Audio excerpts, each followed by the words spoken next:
pamori sukma sinuk maya winasti wae ngasepi Prabu Niwata Kawatsa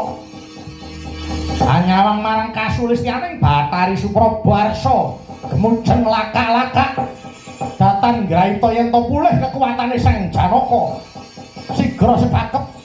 saluku tunggal nutupi baban Hasa ngesti marang pusaka Kyai Pasopati Sang Janaka wis mireng pengapesaning Prabu Niwata Kawatsa mapan wonten ing caksu ya ing telak ira papane Raji Gineng Sukaweda